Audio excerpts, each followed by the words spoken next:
Quero convidar você, hoje é uma noite especial, ou um dia especial, eu falo noite porque a gente está no noite, está fechado aqui, nós nem vimos o sol nascer direito, né? Cheguei aqui hoje, lá pelas 3 e pouco da manhã, eu gosto de vir mais cedo, Gabriel, tira o computador lá, ele está travando ali, por favor, daquela tela, eu vou precisar dela, por favor. E eu gosto de chegar bem mais cedo nos lugares onde eu vou, inclusive quando se trata da palavra. Conversava com a Rose, Tiquinho, meus queridos lá de Maringá que estão com a gente aqui hoje. E é um pouco estranho, né? Às vezes as pessoas falam, nossa, pastor, por que você vem tão cedo assim? Porque, gente, 3 e pouco da manhã, eu acabei vindo a pé para não acordar ninguém lá. Gente, andar na cidade é uma delícia, é um silêncio, não tem ninguém. Aí eu vim assim, elegante, bonito, eu sei que você reconhece isso.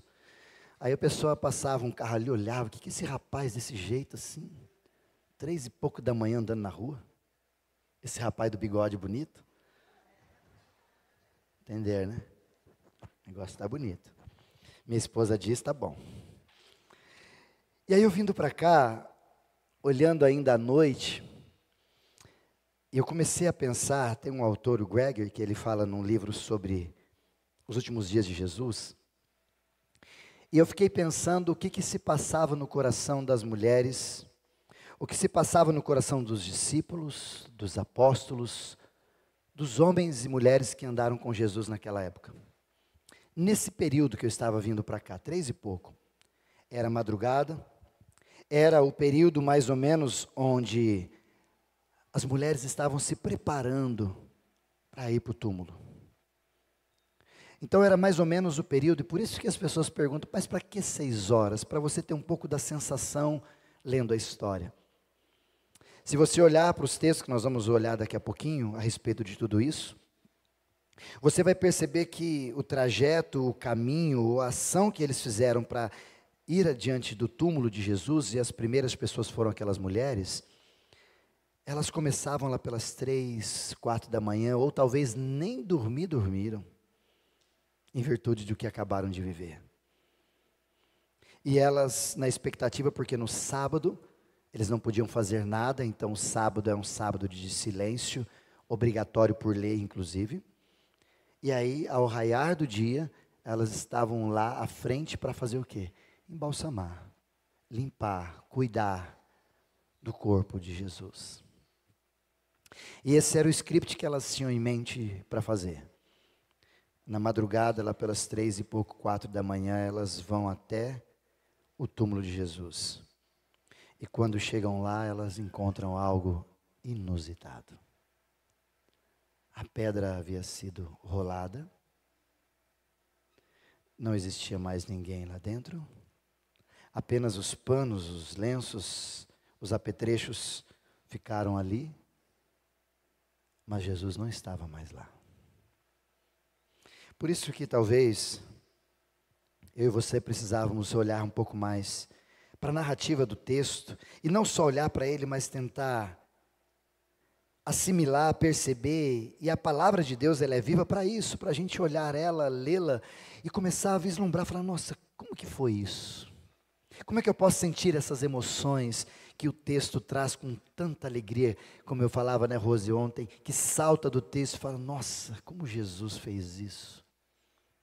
Como essas mulheres fizeram isso? Que tipo de ação elas estavam? O filme, inclusive, a série The Chosen, nos ajudam bastante a gente captar algumas imagens mais reais, das quais, às vezes, só uma leitura básica e superficial de um texto não nos levam a compreender tanto assim. Mas eu me incomodo demais nesse tempo, porque a Páscoa é o período, os 2 períodos mais importantes do calendário cristão. Se você tiver que colocar, espero que você não faça isso, mas se você tiver que recolher um culto importante, comumente do mês, é o primeiro domingo, que é a Santa Ceia. Não porque é o primeiro domingo, mas por causa da ceia, celebrando a mesa do Senhor. E ele disse isso para a gente fazer sempre. Então, se há um culto, não há culto mais importante, mas se há aquele que eu não posso deixar de estar, é o culto da ceia. Alguns de vocês sabem disso, inclusive alguns de nós só vêm no culto da ceia, mas não entenderam certo o que era. Se há uma data que eu e você precisamos guardar e ter isso em mente no coração e ensinando para todos da nossa casa, são as duas. Natal, que não tem nada a ver com Papai Noel, com árvore de Natal, com essas coiseiras todas que nós inventou, não tem nada a ver. Natal é o nascimento de Jesus e pronto, só isso. Ah, pastor, é pecado fazer árvore de Natal? Não, irmão, não é pecado não. Mas talvez para a tua educação com seus filhos não convém. Porque senão eles podem aprender que Natal é só Papai Noel e nunca vão aprender que Natal é sobre Jesus. E por que é a data mais importante que eu e você precisamos não só estar claro em mente, mas desenvolver isso com as pessoas, porque é ali que nasceu o cristianismo. O que você crê hoje é por causa do Natal. É o nascimento do Filho de Deus. É a realidade da promessa que o Antigo Testamento vem falando todo, cada detalhe, cada vírgula escrito no Antigo Testamento, nos seus 39 livros, vem falando sobre Jesus. E o nascimento dele é para concretizar, para dizer, para salientar a promessa que ele fez em toda a história. Natal é sobre o cumprimento de uma profecia. E aí depois, nós temos também a segunda data mais importante, ou talvez na minha expectativa, a primeira mais importante, é a Páscoa. Porque ela não tem a ver só com uma estrutura. A Páscoa tem a ver com a história toda narrada na Bíblia. Toda a Bíblia, já em Gênesis, lá no capítulo 3, já falava sobre a Páscoa. Já em Gênesis, no capítulo de número 22, já fala sobre a Páscoa. Já em Êxodo, quando começa, capítulo 10, capítulo 11, a última praga, e capítulo 12, é Páscoa. Ou seja, a Bíblia inteira também vai narrando sobre a Páscoa, até chegar em Jesus, lá em Lucas, capítulo 22, quando ele vai narrar a verdadeira Páscoa.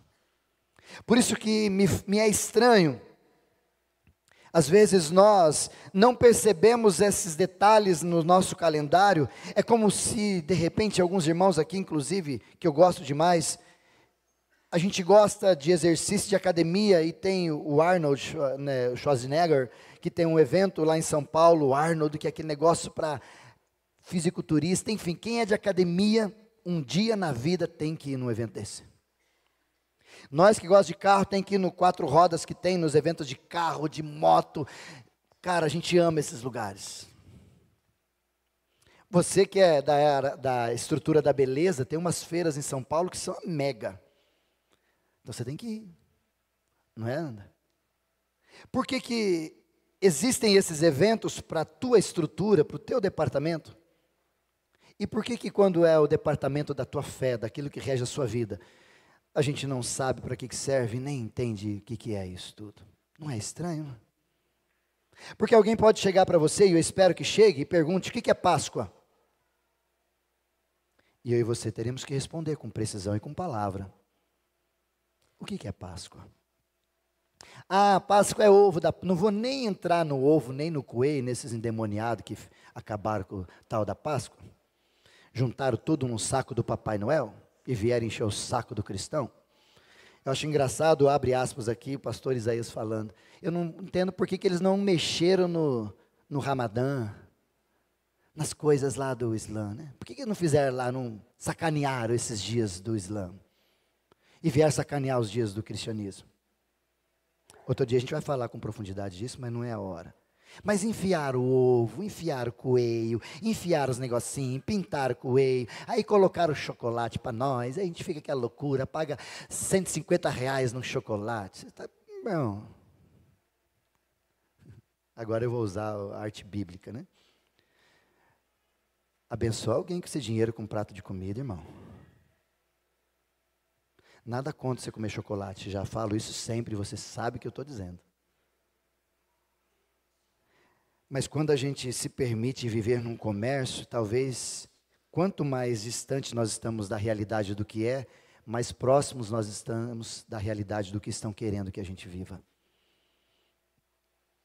E eu pergunto para você, e hoje eu quero aqui desenvolver com você essa mentalidade, para a gente tentar entender como é que é e como funciona e de onde veio essa tal da Páscoa. A palavra de Deus no livro de Atos, no capítulo 17, fala sobre isso. Não sobre exatamente Páscoa, mas fala sobre uma igreja que tem conhecimento. E eu tenho falado, insistido aqui com vocês sobre essa expectativa da gente viver elementos de conhecimento. E eu fico tão feliz essa semana, alguns irmãos que estão aqui presentes, inclusive, pastor, estou com uma dúvida na Bíblia. Gente, você não sabe como agrada o coração, como alegra o coração de um pastor ouvir isso. Estou com uma dúvida. Eu estava lendo um texto e eu queria que o senhor me ajudasse. Oh, Jesus. Aí eu mando aqueles podcasts, né? Para quem me manda mensagem, aí, já que você perguntou, agora segura que agora vai vir áudios. Eu vou mandando. Ali diz o texto assim, né, Rafa? E vai colocando ali, vai colocando lá. Porque isso alegra o coração do pastor, porque a expectativa de Jesus, quando ele estava com os fariseus, e ele disse, vocês estão errando porque lhes falta conhecimento. E quando uma igreja, como os bereanos, em Atos capítulo 17, investigavam o que Paulo estava pregando e olhavam para as Sagradas Escrituras para ver se tudo aquilo que ele falava era verdade. E eu insisto em dizer isso sempre a vocês. O que eu estou pregando, qualquer um que subir aqui estiver pregando, dá uma olhada na Bíblia. Veja se nós não estamos falando algo que a Bíblia não está falando. Veja se nós não estamos desenvolvendo alguma coisa a despeito daquilo que eu quero e não daquilo que a Bíblia quer falar com a gente. E sobre Páscoa, eu gostaria, usar a expressão paulina, que vocês não fossem ignorantes a respeito disso. Hoje nós só temos culto agora cedo. Daqui a pouco vamos tomar um delicioso café, você vai poder descansar, vai poder curtir com a sua família, vai poder voltar para dormir, para quem quer dormir um pouco mais, ficar em paz. Se quiser ir num culto à noite, vai numa igreja à noite. Mas se alguém perguntar hoje para você, no horário do almoço, o que é Páscoa, eu gostaria muito que você soubesse, para você respondê-la de forma bíblica e prática.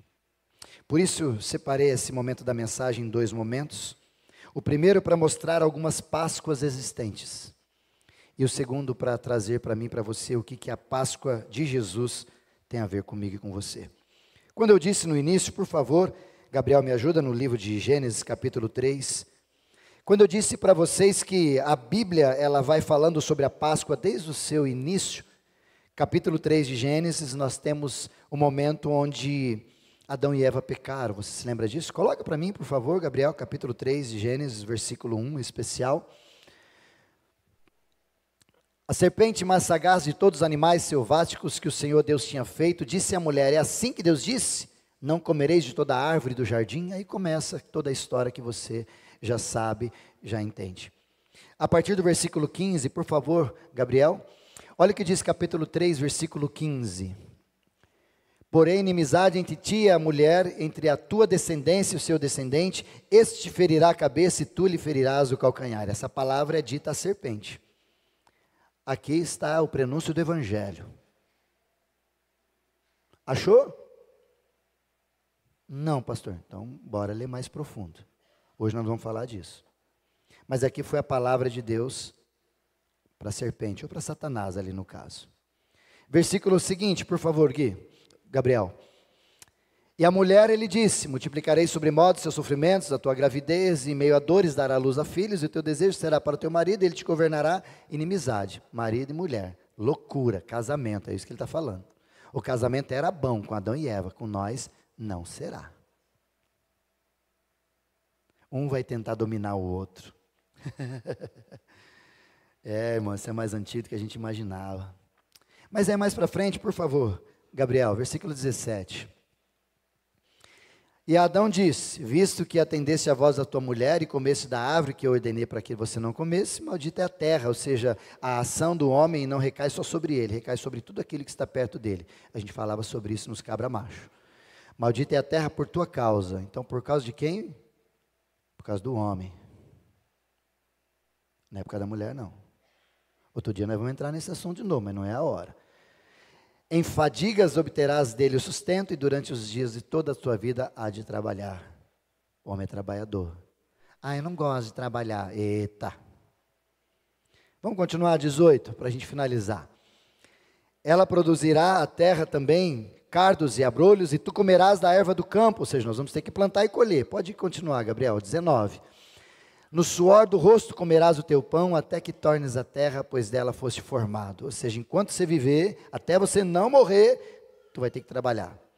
Dela foste formada a terra. Enquanto você não voltar ao pó, volte à terra, vai ter que viver. Porque tu és pó, e ao pó nós tornaremos. Versículo 20, para a gente finalizar. E deu ao homem o nome de Eva. Deu ao homem o nome de Eva, sua mulher, por ser era mãe de todos os seres humanos. Presta atenção agora no versículo 21, por favor, Gabriel. E fez o Senhor Deus vestimentas de pele. Quem que fez? O Senhor Deus. Vestimentas de peles. Para quem? Para Adão e para sua mulher. E os vestiu, segundo uma outra tradução, os vestiu de sua vergonha. Só para você entender esse texto aqui, porque isso aqui está falando sobre Páscoa. Gênesis 3, 21. Um bichinho inocente morreu para que o Senhor, que matou o bichinho, tirasse pele. Pele não tem de árvore, certo? Pele não tem de planta, correto? Pele é de um animal, esse animal estava vivo, o animal teve que morrer para que essa pele fosse retirada, para que então pudesse fazer vestimenta para Adão e Eva, para cobrir a vergonha de estarem percebidos de que são nus. Evangelho de Jesus, isso é Páscoa. É um animal, poderíamos dizer um cordeiro, que morreu inocentemente por causa do pecado de alguns, alguma coincidência? E ao morrer, aquilo que ele fez tinha um compromisso, um propósito, que era o quê? Fechar a gente da vergonha que a gente acabou de descobrir que nós somos pecadores. Gênesis 3, 21. O prenúncio de uma Páscoa que a gente nem tem ideia que ia acontecer. Gênesis capítulo de número 22, por favor, Gabriel. Capítulo 22, nós temos uma narrativa linda de Gênesis capítulo 22. Depois dessas coisas, pois Deus aprova a Abraão, e lhe disse: Abraão, e ele respondeu: eis-me aqui, Senhor. Pode ir descendo, Gabriel. Acrescentou: toma teu filho, teu único filho Isaque, a quem tu tanto amas, e vai à terra de Moriá, e oferece ali como holocausto, ou noutra tradução, como sacrifício, sobre os montes. E ali, esse monte onde eu te mostrarei. Versículo 3, Gabriel. Levantou-se, pois, Abraão de madrugada, e tendo preparado o seu jumento, tomou consigo 2 dos seus servos, e Isaque, o seu filho, rachou a lenha para o holocausto, o sacrifício, e foi para o lugar que Deus havia lhe indicado. Vamos pular para o versículo 8, que nós não temos tanto tempo para ler esse texto. Versículo 8, Gabriel. Versículo 7 ainda, por favor. Quando Isaque chegou para o pai e disse para o seu pai: pai, respondeu Abraão sempre: eis-me aqui. Aí o Isaque fez a pergunta tão profunda e ao mesmo tempo tão singela, e ao mesmo tempo tão doce, e ao mesmo tempo tão sofrida. Eis aqui o fogo, eis aqui a lenha, mas onde está o cordeiro? O que nós vamos fazer lá? O que Abraão respondeu? Deus preverá para si, meu filho, o cordeiro para o holocausto. Abraão, talvez sem perceber, estava dizendo aquilo que lá em João, no capítulo 8, versículo 56, quando é dito a partir de Abraão, que Abraão viu o dia do Senhor, porque Abraão, sem perceber, ele estava falando sobre a Páscoa. O Senhor proverá, como aconteceu no Éden, o Senhor proverá, como aconteceu em toda a história, o Senhor proverá, como aconteceu em Isaías 53. Ele resolveu, e Ele trará o cordeiro para o sacrifício. Prenúncio de Páscoa, falando sobre Jesus sempre. Por isso que faz sentido a gente olhar para todos esses textos e perceber como a Páscoa ela vem sendo anunciada, todos os aspectos em toda a Bíblia, até chegar na realização em Jesus. Mas eu quero te convidar para a gente entrar no primeiro elemento da Páscoa, a Páscoa israelita. Ali que nasceu a Páscoa. Capítulo de número 12, versículo 11, por favor, Gabriel. Êxodo capítulo 12, versículo 11. Se você estiver com a sua Bíblia, vá anotando aí que você precisa ler esses textos na integridade, se você puder em casa também. Desta maneira o comereis.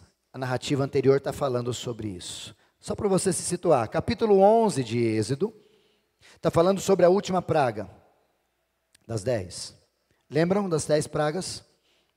As 10 pragas não eram ações de Deus para provocar o povo, e nem para maltratar ninguém.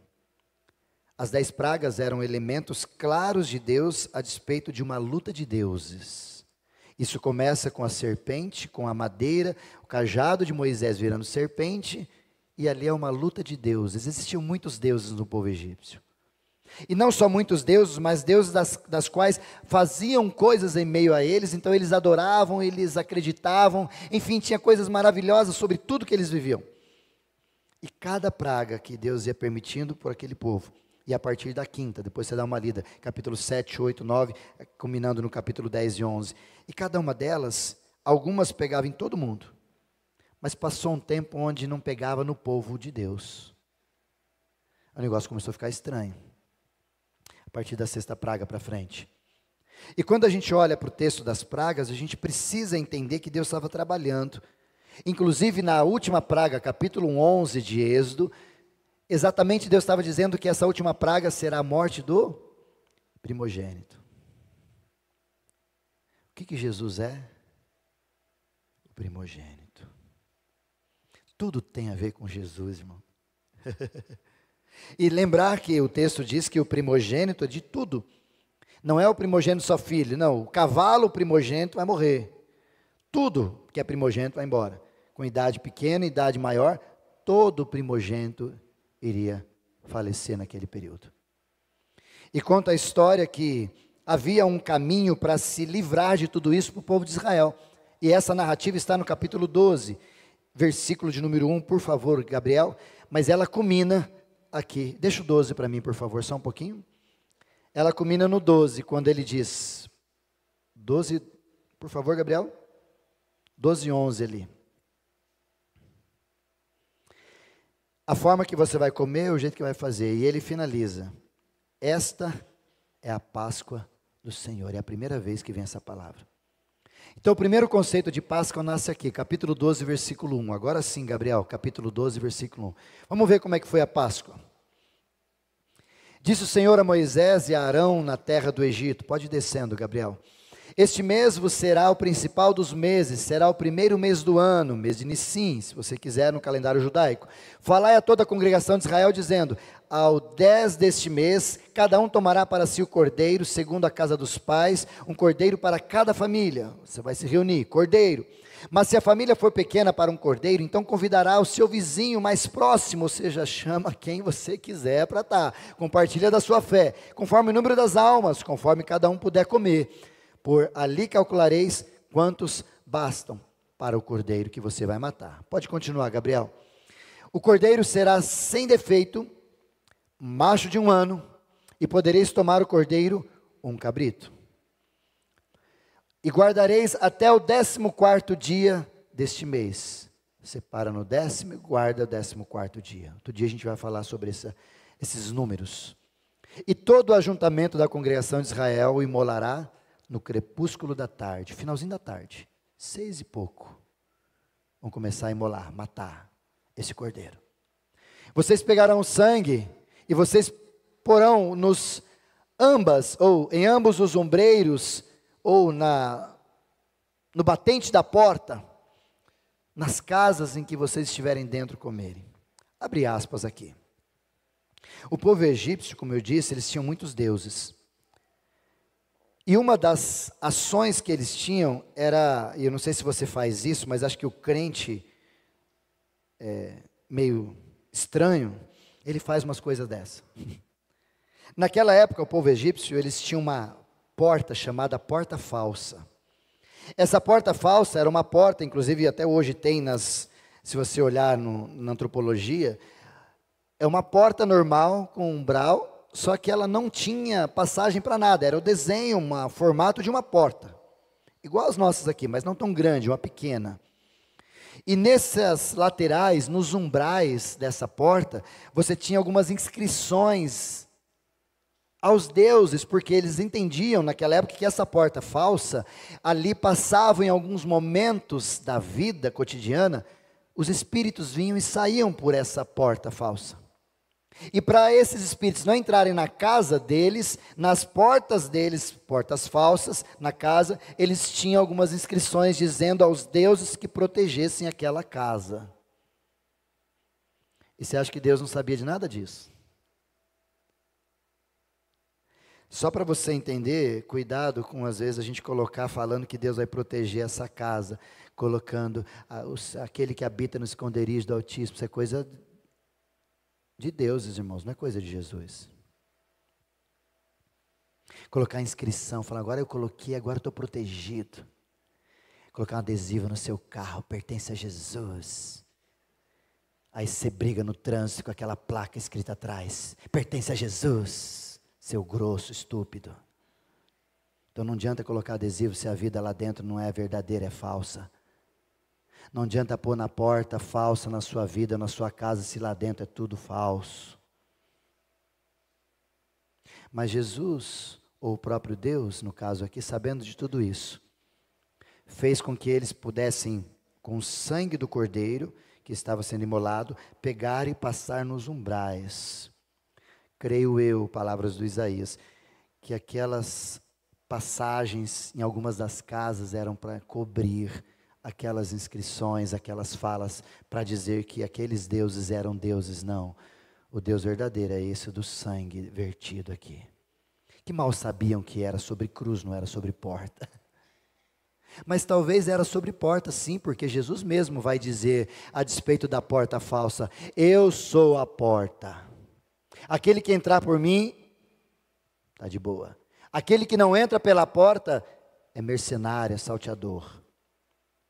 Então, para quebrar um pouquinho, por isso que eu gosto de usar a expressão de Jesus nesse espaço, é que a porta falsa é ressignificada pela porta verdadeira que é Jesus. Continuando o texto, fecha aspas sobre a porta falsa, guarda no teu coração isso aí.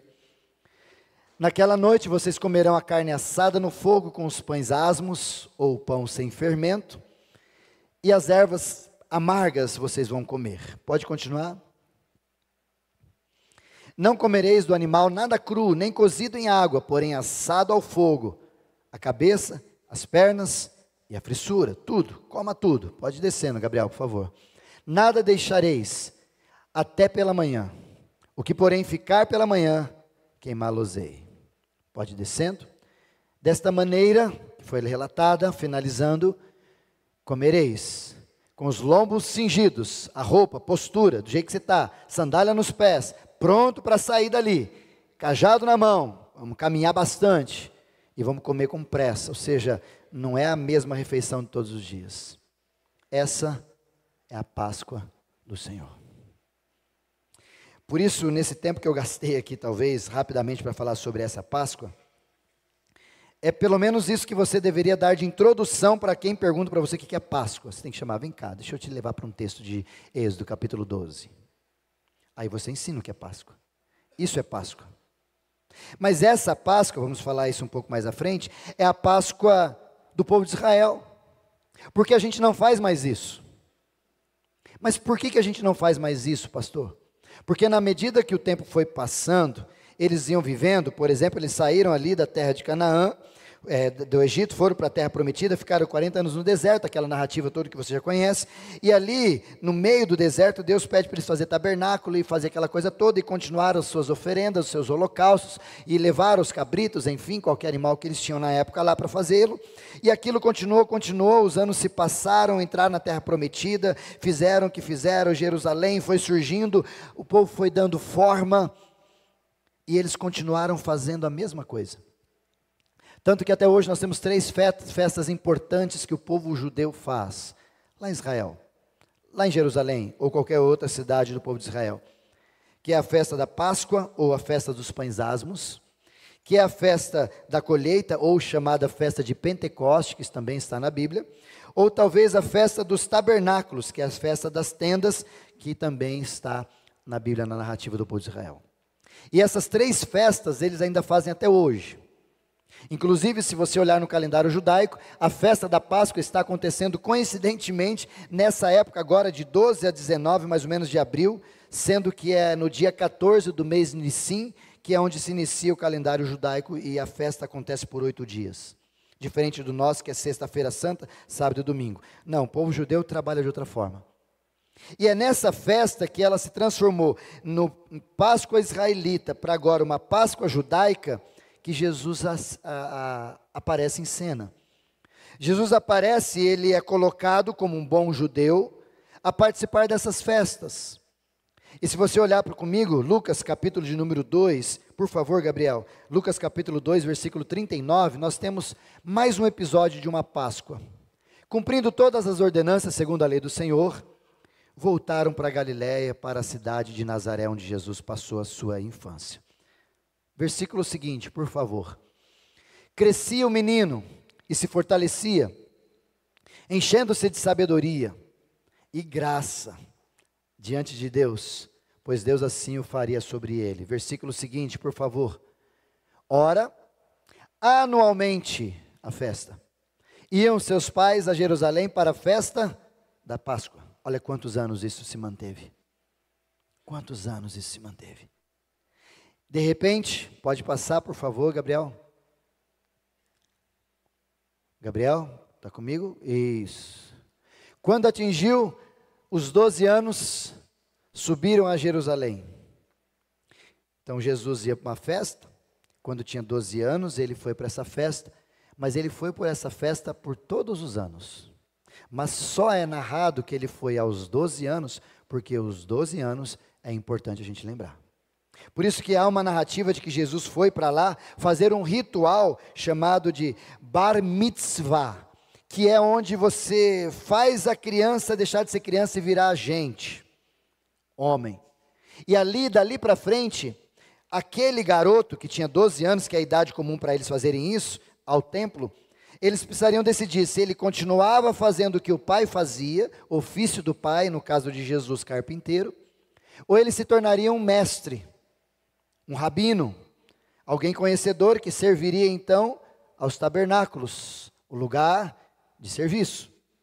E naquela festa em especial, quando Jesus estava com 12 anos, eles comumente iam a essa festa da Páscoa. Pode passar, versículo 43.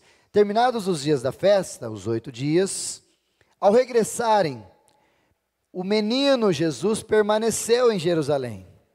Ou seja, ele ficou ali no templo, ficou com o tabernáculo, enfim, ficou com o pessoal ali conversando, discutindo, e os seus familiares não perceberam isso. Versículo seguinte, 44.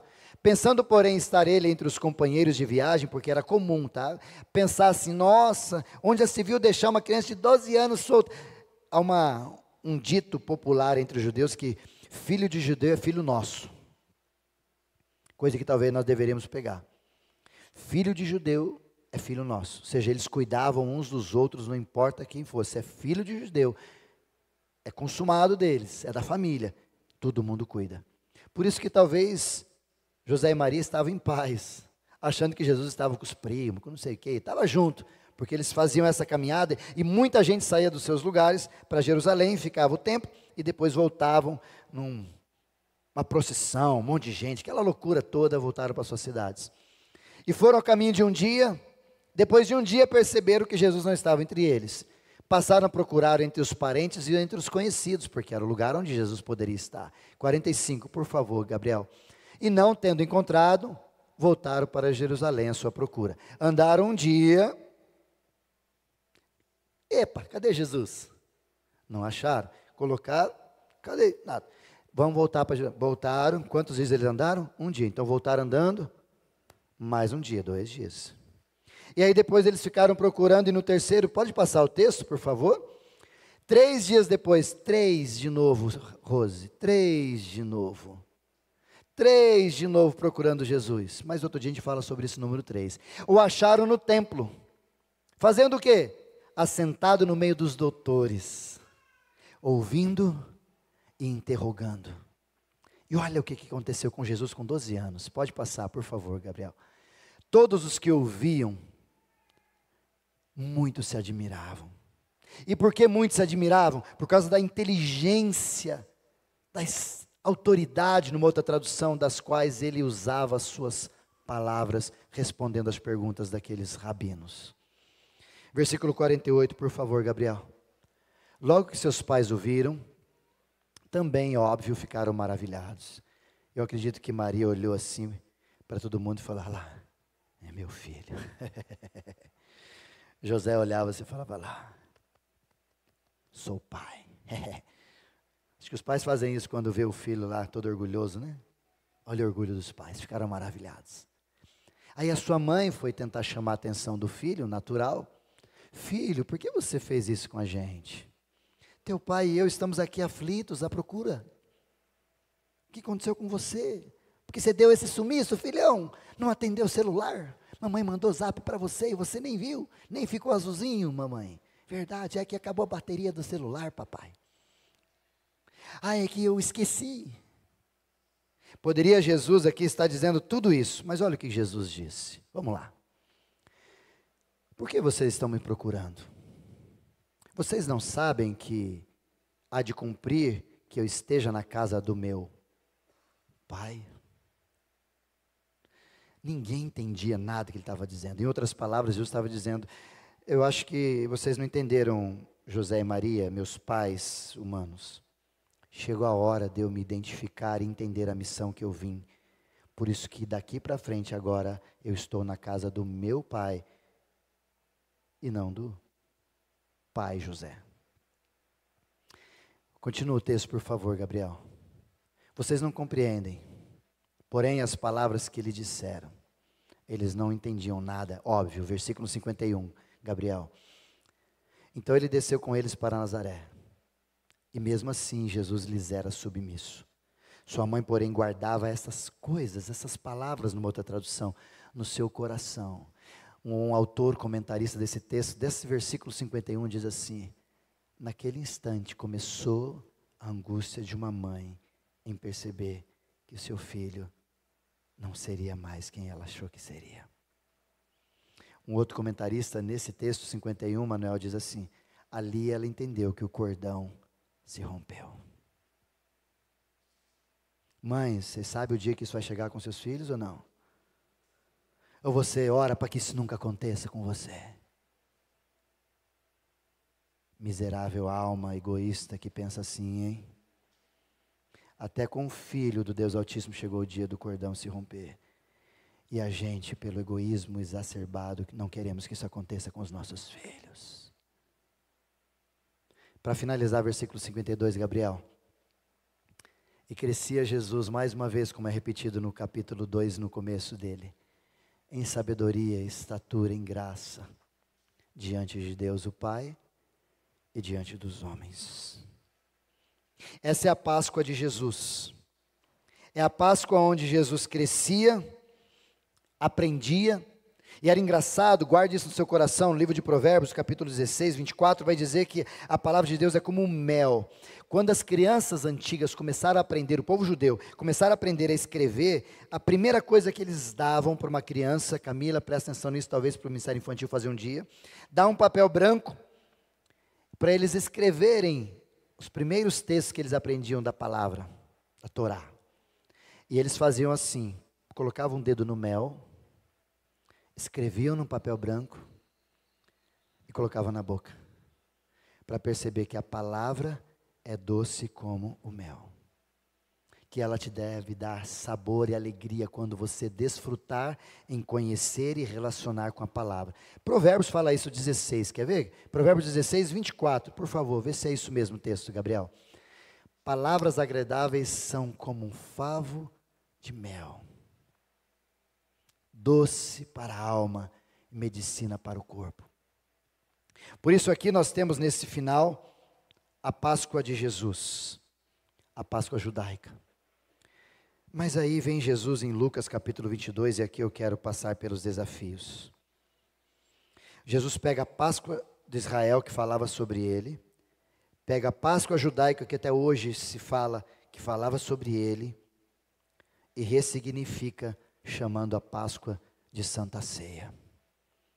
Por isso que Páscoa tem a ver sempre com morte do Cordeiro, para um livramento, como aconteceu lá no povo de Israel, quando eles estavam adorando a porta falsa, e de repente agora tinha uma outra porta que se abriria, a partir do vislumbre de sangue nos umbrais, na madeira, ao que Jesus ia viver lá na frente.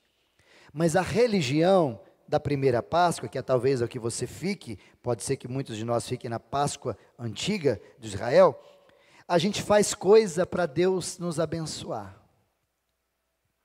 Você escreve na porta, você coloca no carro, você faz algumas camisetas legais, nada contra fazer tudo isso, mas a sua fé está embasada nisso. E se Deus não responder, ou se de repente ele passar por uma fresta, entrar e acabar com a tua casa, fala, não, esse não é o Deus que eu quero. Então é um Deus religioso. A Páscoa do Israel oferece isso, porque é a luta de deuses.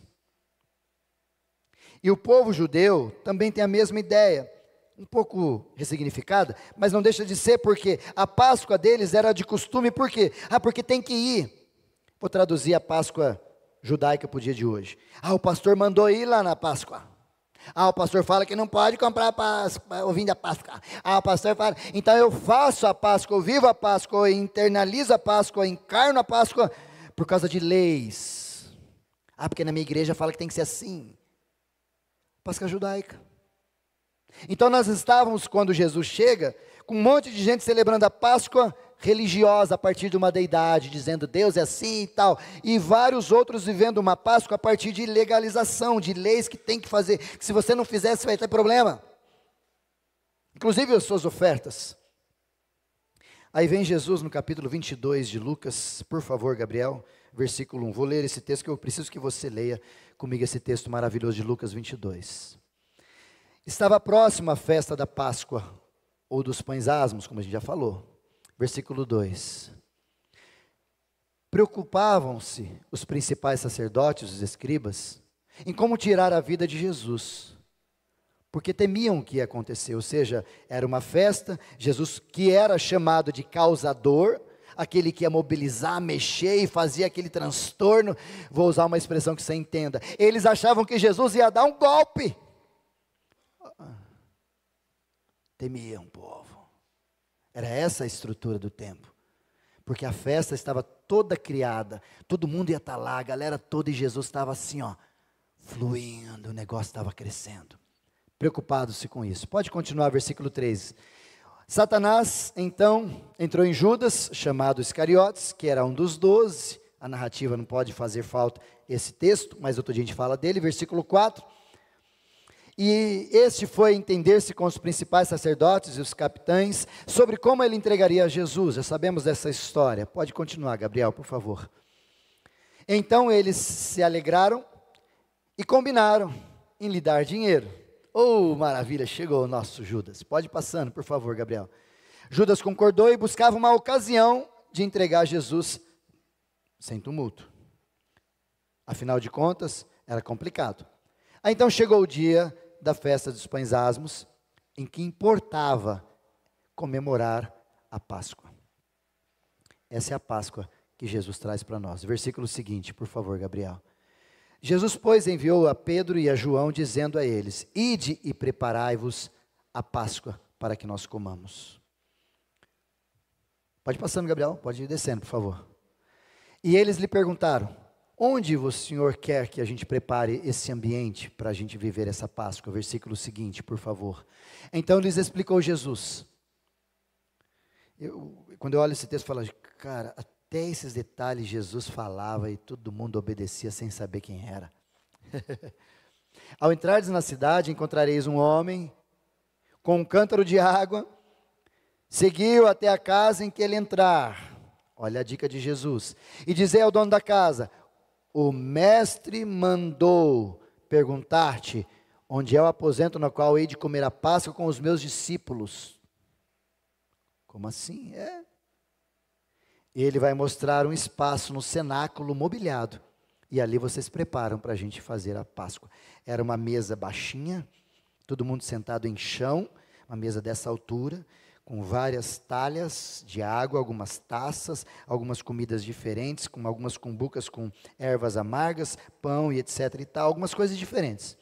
Uma mesinha pequena, como você às vezes vê naquela foto, Jesus fazendo a ceia com todos os discípulos, a ceia ou a Páscoa, como você quiser. Continuando o texto. Indo eles, tudo encontraram como Jesus lhes dissera e prepararam a Páscoa.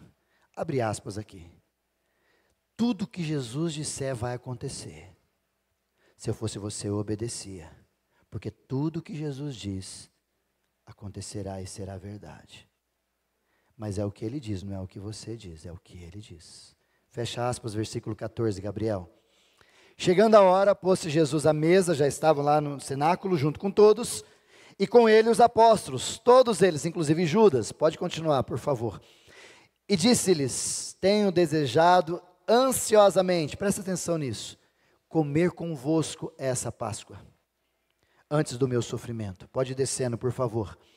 Pois vos digo que nunca mais a comerei, até que ela se cumpra no reino de Deus. O que Jesus estava dizendo aqui, fazendo corroboração lá em Apocalipse. A última vez que vocês vão comer a Páscoa, agora entendido o que é Páscoa, não é mais sobre o Antigo Testamento, Israel, não é mais sobre judeu, agora é a Páscoa cristã, agora é o Cristo, o Cordeiro Pascal, que já vamos entrar. E vocês não vão comer mais desse jeito, agora é de um jeito novo, até que se cumpra o reino de Deus, até que eu chegue, que é quando ele virá para nos buscar. Olha o que acontece, versículo seguinte, 17, e tomando um cálice, não é tomando o cálice, é um, porque eles viviam com 4 cálices ali. Todo dia a gente fala sobre isso também, eram 4 momentos diferentes que Jesus fazia a Páscoa e a ceia. Tomando um cálice, havendo dado graças, ele disse, recebei e reparti entre vós. Versículo seguinte, Gabriel. Pois eu digo que de agora em diante não mais beberei do fruto da videira, o vinho, até que venha o reino de Deus. Não é mais sobre vinho, agora é sobre o meu sangue. Ele está dizendo isso. Versículo 19, por favor, Gabriel. E tomando um pão, tendo dado graças, o partiu e lhes deu, dizendo, este é o meu corpo oferecido por vós. Façam isso em memória de mim. Olha a ressignificação da Páscoa agora em Jesus. Pode passar, por favor, Gabriel. Semelhantemente, depois de cear, tomou o cálice, dizendo, esse é o cálice da nova aliança do meu sangue, derramado em favor de vós. Versículo 21. Todavia, a mão do traidor estava comigo à mesa. E finalizando o 22. Porque o Filho do Homem, na verdade, vai segundo o que está determinado.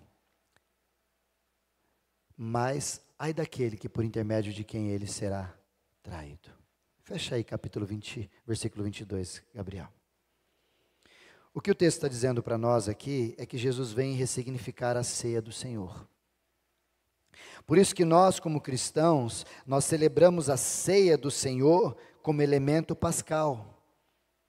Por isso que não faz sentido a gente comemorar a Páscoa como o povo de Israel, mas é importante para a história, para eu entender.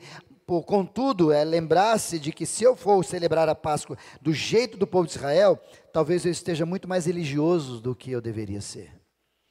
Ou talvez se eu celebrar a Páscoa do jeito do povo judeu, talvez eu me torne muito legalista e eu viva a partir de meritocracia com Deus. Senhor, esse mês eu dei oferta, esse mês eu dei dízimo, eu fico fazendo, eu não faço porque eu já recebi, eu faço porque eu quero alguma coisa com Ele. Interesse. O povo judeu é assim, naquela época com Cristo. Não só com Cristo, com todos, eles diziam, tanto numa oração de 2, o publicano, e o outro, o fariseu e o publicano, nas suas orações dizia, eu dou dízimo, eu faço isso, então Senhor, o Senhor tem que me abençoar.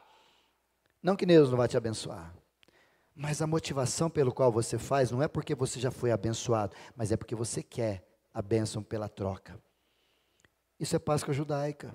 E infelizmente, tanto a israelita quanto a judaica, está enraizado nas nossas ações, nas nossas crenças e teologias de Páscoa da quais nós vivemos hoje. Aí Jesus vem em 1 Pedro, em Corinto, e em próprio Isaías 53, que foi narrado aqui sobre Jesus, o Cordeiro Pascal, ou seja, ele vem, ele sofre, ele morre, ele passa a noite, ele é o Cordeiro, e ele avisou que isso ia acontecer. Mas Ele fez isso para eu e você sairmos dessa religiosidade e sairmos dessa legalidade. E vivermos uma Páscoa de relacionamento de filho com pai. Por isso eu quero finalizar trazendo para a gente João capítulo 16, por favor. Olha que de João capítulo 16, um dos últimos textos que eu quero ler com você. Capítulo 16 de João, versículo 1, Gabriel. Tenho-vos dito estas coisas para que vocês não fiquem escandalizados. Vou traduzir em outras traduções. Pode ir passando, Gabriel, só vamos lê-lo. Eles vos expulsarão das sinagogas, mas vem a hora em que tudo que vos matar julgará com isso tributar culto a Deus. Pode ir descendo, Gabriel. Isto farão porque não conhecem ao Pai e nem a mim. Ora, essas coisas vos tenho dito para que quando a hora chegar, vos recordeis de que eu vos disse, não vou-los disse desde o princípio, porque eu estava com vocês. Pode continuar, Gabriel. Mas agora vou para junto daquele que me enviou. E nenhum de vós me pergunta, para onde vais?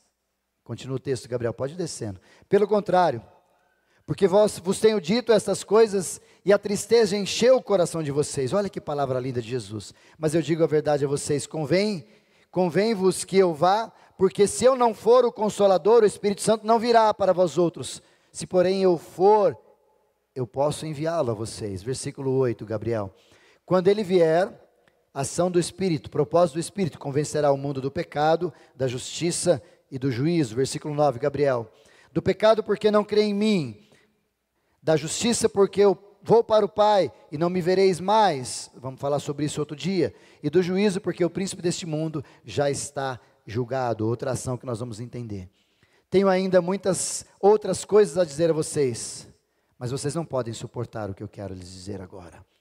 Quando vier, porém, o Espírito da verdade, ele os guiará em toda a verdade, porque não falará sobre si mesmo, mas dirá tudo o que tiver ouvido e vos anunciará as coisas das quais hão de vir.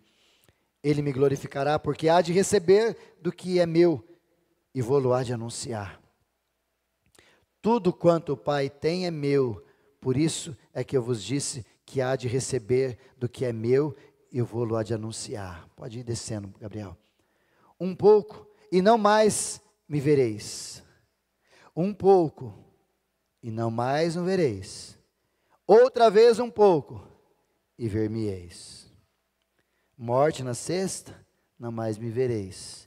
Por um pouco, volta lá por favor, Gabriel, versículo 16. Um pouco, não mais me vereis. Daqui a pouco eu vou ser preso. Outra vez um pouco, e ver-me-eis. Vou morrer, mas eu ressuscitarei. Você lendo esse texto, você percebe isso? Você acha que naquela época eles entendiam isso? Versículo seguinte, Gabriel 17. Então alguns dos discípulos disseram uns aos outros, que vem a ser isso que ele diz, um pouco não mais vereis, outra vez eu verei, um pouco vereis, eu vou para o Pai. O que Jesus está falando, meu Deus? Versículo 18, Gabriel. Dize, pois, quem vem a ser esse um pouco, não compreendemos o que ele quis dizer. Versículo 19, Gabriel. Percebendo Jesus que desejava interrogá-los, perguntou-lhes, indagais entre vós a respeito disso tudo que eu acabei de dizer, um pouco e não me vereis, e outra vez, um pouco e ver-me-eis? Aí Jesus abre um pouco o coração para eles com verdade. E em verdade vos digo que chorareis e vos lamentareis, e o mundo se alegrará. Crucifica-o, lembra? Vós ficareis tristes, mas a vossa tristeza se converterá em alegria. Olha que narrativa linda de Jesus dizendo, ó, é assim, mas não vai ser assim até o final. Versículo 21, Gabriel. A mulher quando está por dar à luz tem tristeza, porque sua hora é chegada. Mas depois do nascido menino, já não se lembra da aflição, pelo prazer que tem de ter nascido ao mundo uma criança. Não é assim, mulheres? Não se lembra mais da dor do parto. Assim também agora vós tendes tristezas, por causa da sexta e do sábado, mas outra vez vos verei, porque eu ressuscitarei, e o vosso coração se alegrará, e a vossa alegria ninguém poderá tirar. Finalizando o 23, por favor, Gabriel. Naquele dia, nada mais me perguntareis. Em verdade vos digo, se pedirdes alguma coisa ao Pai, eu vou-lo concederei se fizeres em meu nome, tudo por médio de Jesus. 24, Gabriel. Até agora nada tendes pedido em meu nome, porém agora pedi e recebereis, para que a vossa alegria seja completa. Finalizando aí, Gabriel, esse texto de João, capítulo 16. O que eu quero que você guarde, e nós vamos encerrar o nosso momento da mensagem nessa manhã, é que quando eu olho para essas explicações de Jesus, eu percebo algumas coisas muito claras. E essas explicações das quais eu vejo, elas se resultam no livro de Lucas capítulo 24, quando as mulheres chegam para ver Jesus.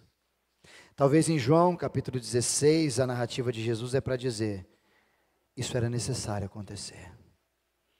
Talvez aqui um ensino para você guardar no seu coração, tem fases da vida que são necessárias acontecer. Mas Jesus não perdeu o controle em hipótese nenhuma.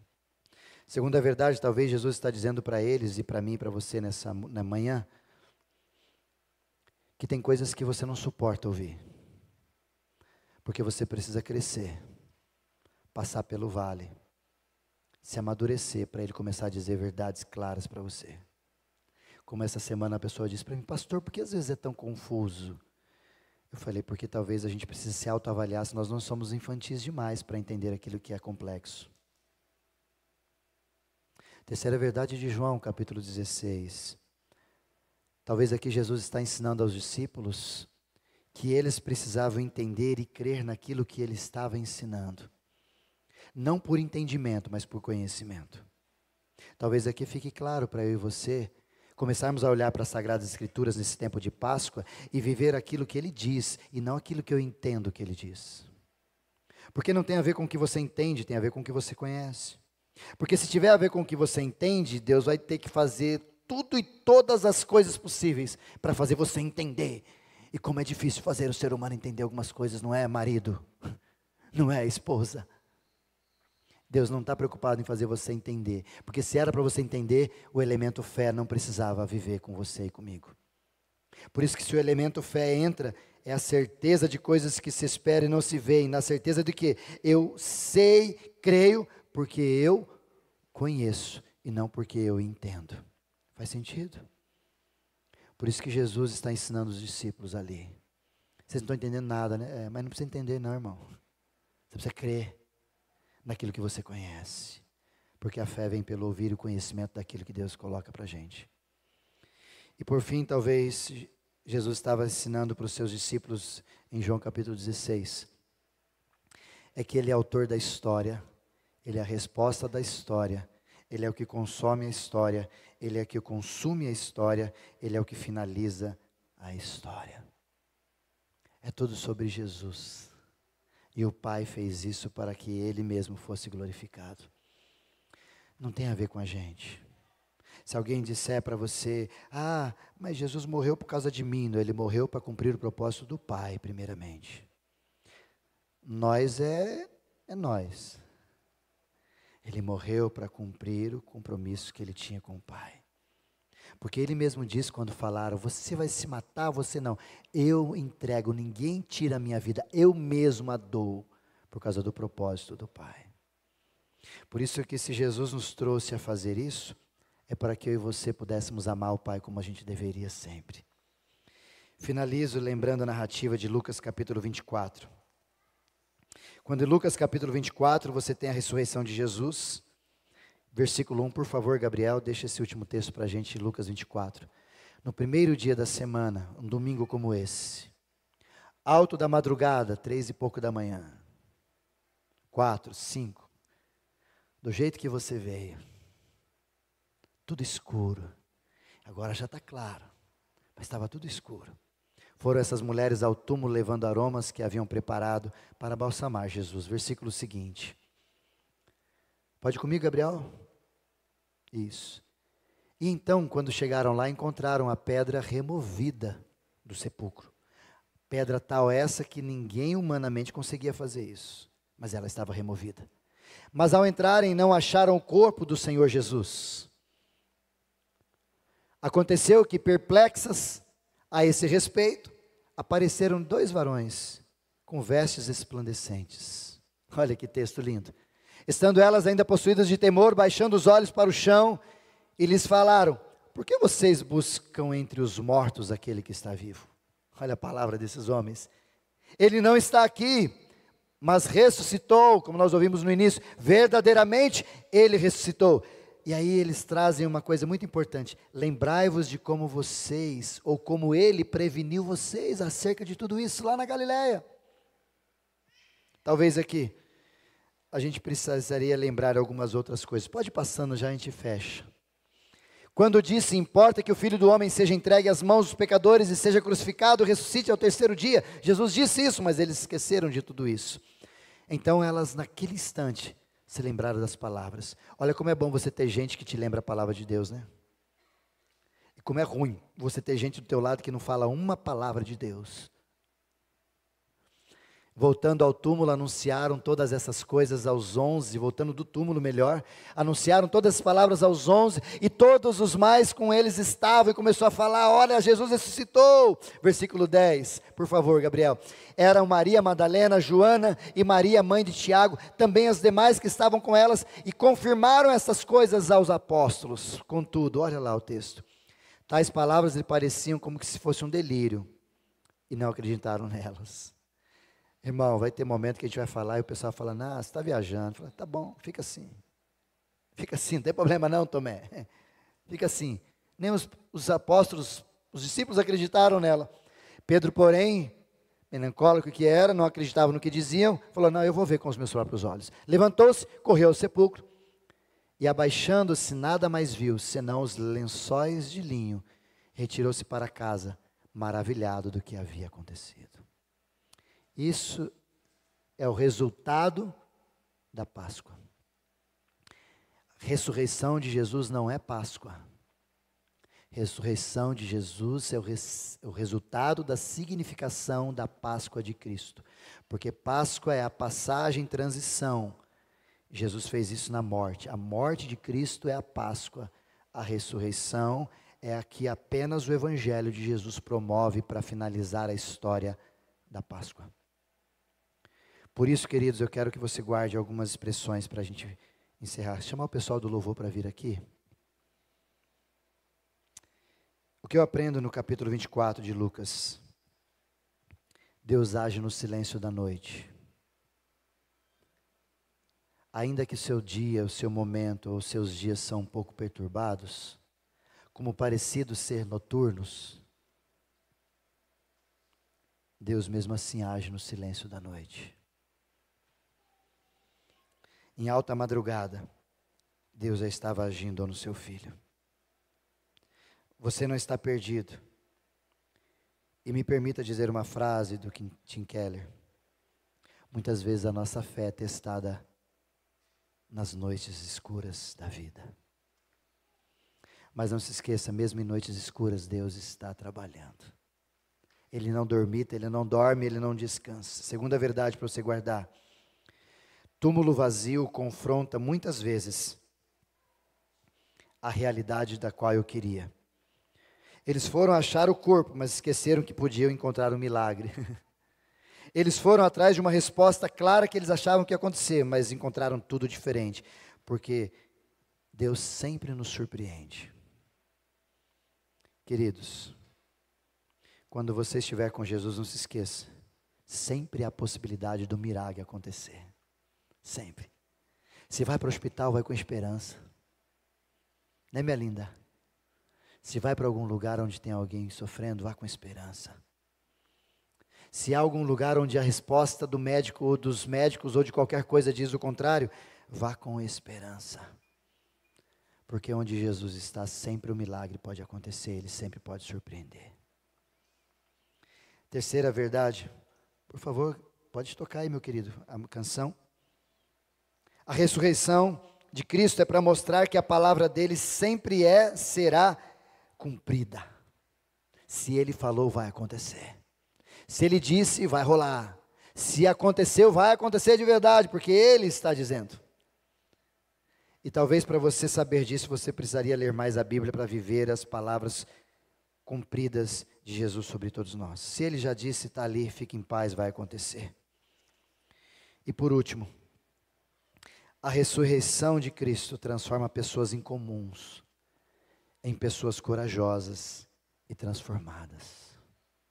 Aquelas mulheres medrosas se transformaram em corajosas. Aqueles homens e mulheres ali, depois de encontrarem com Jesus, se transformaram em pessoas totalmente transformadas e desafiadas. A pergunta que eu faço ao teu coração: quem é você em meio a essa Páscoa? O que você vive a partir da ressurreição de Jesus? O que o teu coração te alegra? O que acontece com a sua vida a partir da vinda de Jesus? Se Jesus ressuscitou, ouvir, refletir e agir, nós encerramos. Qual Páscoa você vive? A religiosa que te faz chegar perto de Deus, mas nunca ao lado do Pai? Ah, pastor, eu sou de Deus, eu sou do Pai. Quem chama Deus de Pai, nunca abre mão de um quarto secreto. Quem chama Deus de Deus, raramente se encontra num quarto secreto. Então não é pelo que você fala, é pelo que você faz, que identifica se você é filho ou se você é criatura. Quem vive na Páscoa religiosa, vive por costumes, para que Deus não puna, mas não vive por amor, perdendo tudo por amor e com alegria. Que Páscoa você vive? Talvez você vive numa Páscoa judaica, onde você faz por legalidade, porque o pastor mandou, porque a Bíblia diz, mas não por amor a Jesus, mas não porque Ele te amou primeiro, mas não porque as coisas concernem, tudo gira em torno dEle, não de mim. Que tipo de Páscoa você vive? Eu sugiro que você viva uma Páscoa ressignificada pelo Cristo, o Cordeiro Pascal que tira o pecado do mundo. Aquele que João Batista, nas suas primeiras expressões, quando ele olhou para Jesus, narrado ali em Mateus, em Lucas, os evangelhos, quando olham para Jesus, João Batista diz: Este é o Cordeiro de Deus que tira o pecado do mundo. Narrado em Isaías capítulo 40, quando prepararia o caminho, iniciando a história do Novo Testamento, no livro de Isaías capítulo 40, que nós falamos na galera da Forge esses dias. É essa Páscoa que eu gostaria que você vivesse. Uma Páscoa que tem a ver com morte, com silêncio, mas tem a ver com ressurreição. É morte para te livrar do pecado, silêncio para você fazer entender isso, e ressurreição para você viver como alguém que foi liberto do pecado. Páscoa de Jesus é para você entender que Ele veio para te salvar, e você no silêncio precisa entender, para que você viva como um salvo e não mais como um escravo. A Páscoa de Jesus é para que a gente entenda a morte dele, é verdade, mas a morte de aquele inocente que morreu por mim e por você, porque aquele lugar da cruz era meu, era seu.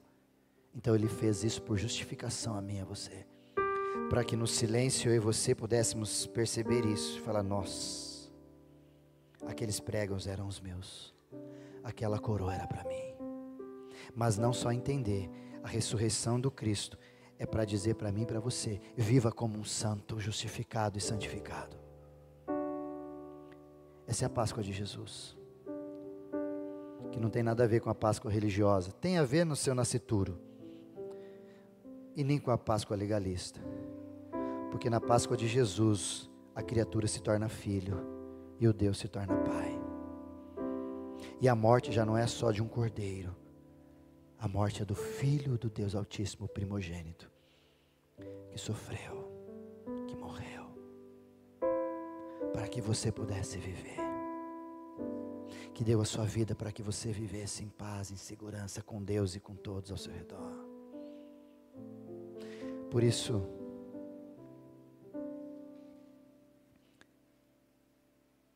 não celebre um Deus morto,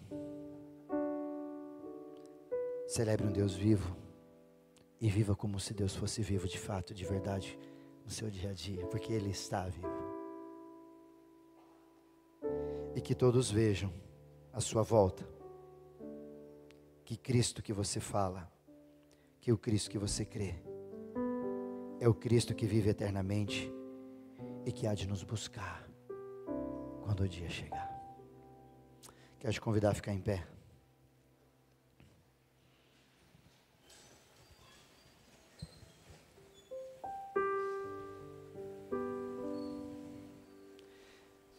Nós vamos encerrar o nosso culto nessa linda canção que eu e você cantamos já um pedaço dela. E eu quero convidar você para entender isso. Porque Ele vive, eu posso crer no amanhã. Porque Ele vive, temor não há. Então por que você está temoroso? Você está desesperado com o dia de amanhã? Páscoa é para te lembrar e para você brigar com a tua alma no silêncio do sábado. Que Jesus é o que é e não vai mudar, irmão. Ele pagou um alto preço para que eu e você pudéssemos ter vida. Faça valer a pena a morte de Jesus. Caso contrário, nós vamos apenas ser religiosos que vivem a Páscoa israelita. Não há problema nenhum, tem o seu valor, mas não é o que Jesus quer. Caso contrário, vamos viver a Páscoa judaica, que tem o seu valor, mas não é o que Jesus ensinou depois. O que Jesus ensinou é a Páscoa que Ele ressuscita e que Ele transforma a vida daqueles que se encontram com o Cristo ressurreto. Vamos cantar essa canção? Deus enviou porque Ele vive, vamos lá?